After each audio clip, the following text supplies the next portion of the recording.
So designers, I'd like to talk about this video, Austin's Butterfly, and ask some questions that I'd like you to think about as we go through this video that I'm recording right now. One of those questions is, what makes an effective critique? The first graders in this video learned, and the ones who were in Austin's class shared, effective critique methods. What are those? There are 2 or 3 things that you can pull out of this video at least. And I think all of us should remember those every time that we're giving a critique.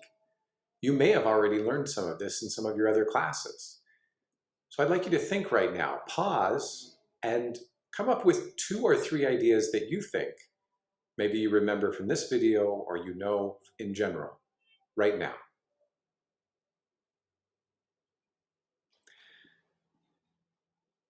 A second one that I'd like to ask is, how many times do you redraft your projects? Austin did 6 in this video, and every single one of them was a significant improvement in some ways.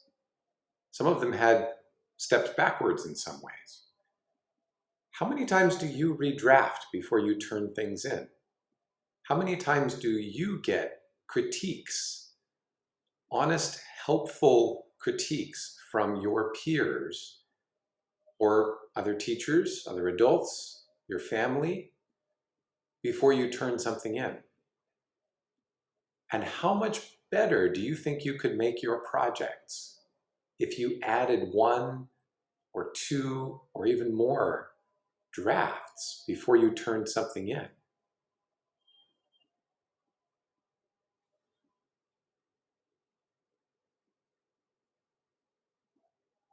And the last thing I'd like to point out is, Austin had that butterfly, that 6th draft, in him the entire time. But it didn't come out in his first draft. He had to persevere through all of those efforts and getting all of that feedback in order to improve. And I'd say the same is true of all of us. We can all improve what we build, whether that's writing or equations or efforts on the field or a project in my class. They can all be improved if we follow a similar process to this, if we persevere and listen with integrity and are compassionate and have high integrity in our feedback to others.